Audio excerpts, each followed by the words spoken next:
कि आज के जनरेशन में ये देखा गया है कि मोनोफोबिया टर्म भी बहुत आ रही है कि अकेले रहने का डर,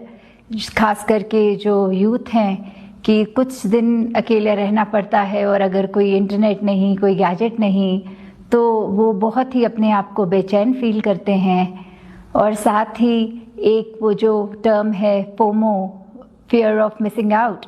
कि कैसे लगता है कि हमारी लाइफ के अलावा हर एक के लाइफ में इतना इंटरेस्टिंग कुछ हो रहा है।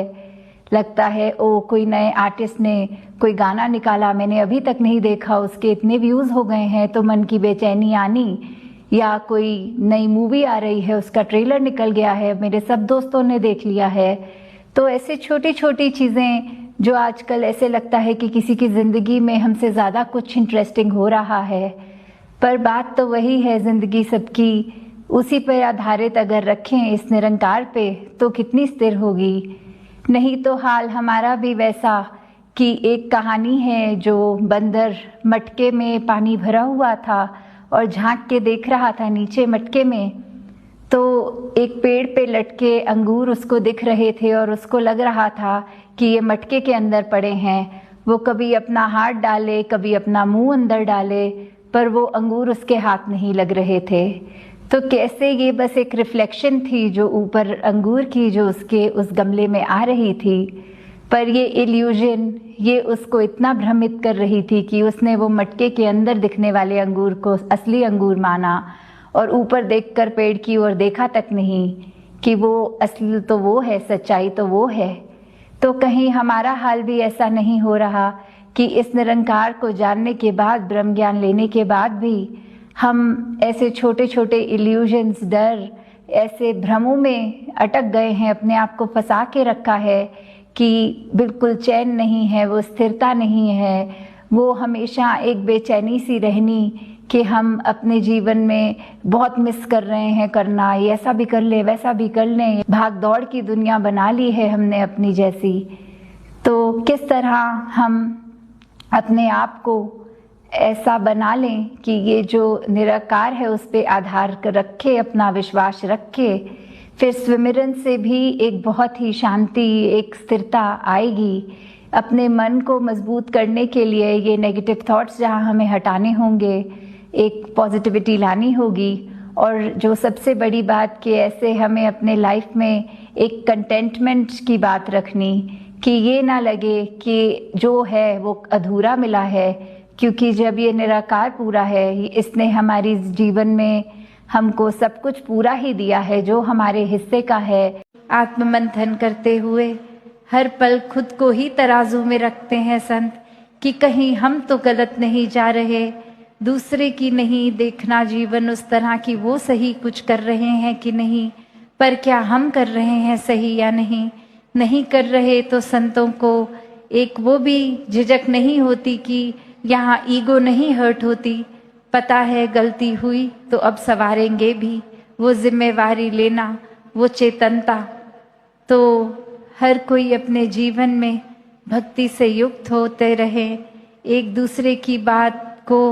सुने समझने के लिए, ना कि सिर्फ इसलिए ये साबित करने के लिए कि हमारी सोच आपसे बेहतर है, हम आपसे बेहतर हैं, हमारा राज्य आपसे बेहतर है, हमारी एक कल्चर आपसे बेहतर है, हमारा एक रहन सहन का तरीका, खाने पीने का आपसे बेहतर है, हमारा रंग आपसे बेहतर है,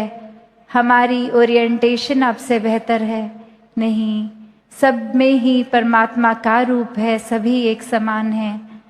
एक परमात्मा के दर्शन जब जीवन में हो जाते हैं तो चहुं ओर बस परमात्मा ही नजर आता है। और ऐसा ही जीवन सभी के हिस्से आए, ये सेवा सिमरन सत्संग सभी के हिस्से आए।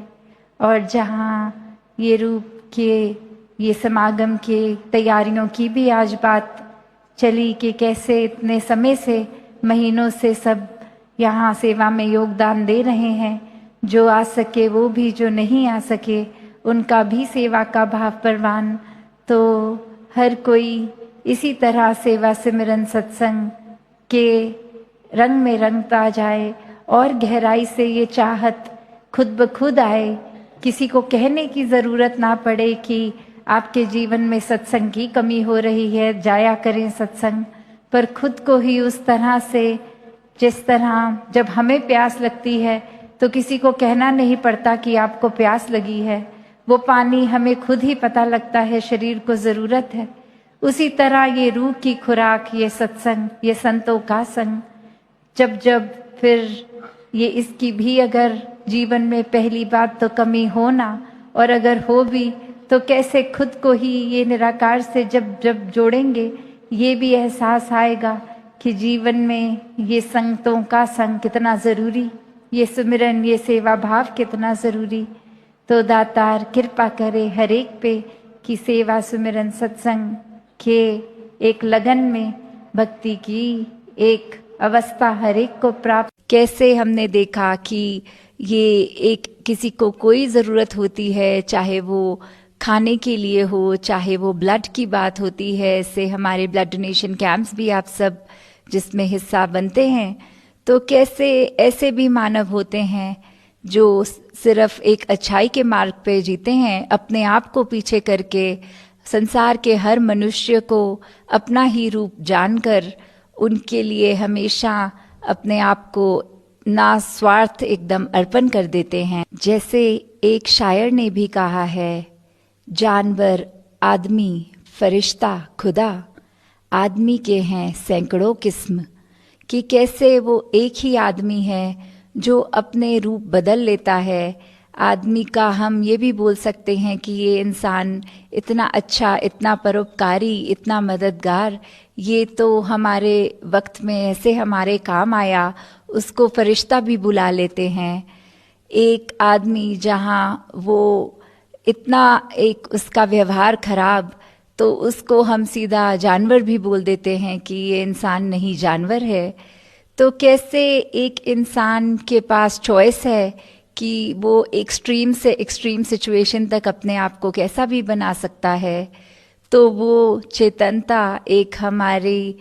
वो परमात्मा के एहसास की सोच कि कैसे हमने क्या बनना है, वही बनने के लिए एक अच्छाई को अपनाना है, ये मानवीय गुण अपनाते हुए एक सच्चा इंसान बनना है। तो कैसे एक आदमी अपनी पहचान बिल्कुल ही खो चुका है, इस नेगेटिविटी में आ चुका है पूरी तरह, एक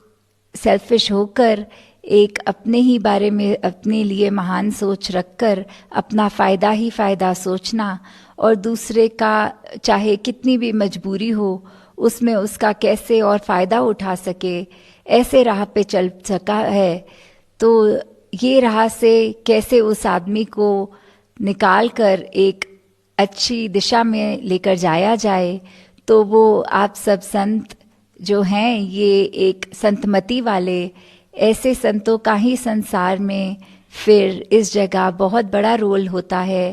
कि इंसान को जगाया जाए जो इस नींद में सोया है, ऐसे अपने आप को ही सबसे ऊंचा माने बैठा है। तो उसको ये रियलाइज़ करवाना कि ऐसे मार्ग में रहने से अपना ही नुकसान होगा पहले, कैसे सिर्फ हम एक अच्छाई को जब अपनाएंगे तो हमारा दिल भी साफ होगा और एक मन में हमें परोपकार करने का भी ये जज्बा हो। तो कैसे हमने आदत अगर कुछ बनाई हुई है, जैसे अगर हमें गाली देने की आदत हो, तो फिर हम उसको कंट्रोल नहीं कर सकते। वो सिर्फ हमारे घर की चार दीवारों तक हमारी भाषा ऐसी खराब नहीं होगी, वो फिर हम बाजार जाएंगे तो दुकानदार से भी वैसी भाषा का प्रयोग करेंगे, किसी के शादी के अवसर पे जाएंगे तो वहाँ मेहमानों से ऐसी बातचीत बोली एक मुंह पे बैठेगी, और फिर चाहे मुंह से कितने भी मीठे बन जाएं, कहीं ना कहीं हमारा नेचुरल वो जो शब्दों का प्रयोग है वो भी निकल जाता है। तभी ऐसा कहा जाता है कि सबको घरों में भी इतने केयरफुल होना है कि कहीं भी एक अगर खास करके छोटा बच्चा घर में हो जिसकी ऑब्जर्वेशन स्किल इतनी तेज़ होती है, तो वो तो हमारे शब्द और व्यवहार बहुत ही जल्दी पकड़ेगा। तो कैसे हमें फिर हर जगह अपने अंदर बाहर से एक होके एकदम साफ भोली भी बाहर एकदम, तभी ऐसा कहा जाता है कि सबको घरों में भी इतने केयरफुल होना है कि कहीं भी एक अगर खास करके छोटा बच्चा घर में हो जिसकी ऑब्जर्वेशन स्किल इतनी तेज़ होती है, तो वो तो हमारे शब्द और व्यवहार बहुत ही जल्दी पकड़ेगा। तो कैसे हमें फिर हर जगह अपने अंदर बाहर से एक होके एकदम साफ, भोली भी बाहर एकदम साफ अपने शब्द भी रखने हैं, मन के भाव भी रखने हैं, कि हम कहीं पे भी ऐसा भी मौका आए तो चूक ना हो जाए। जब अंदर ही हमारी पवित्रता होगी तो कोई भी स्थिति आए, कोई कितना भी कुरेदे, तो अंदर से पवित्रता ही उस तक निकल के आएगी। जैसे एक नेचुरल सी बात है, अगर किसी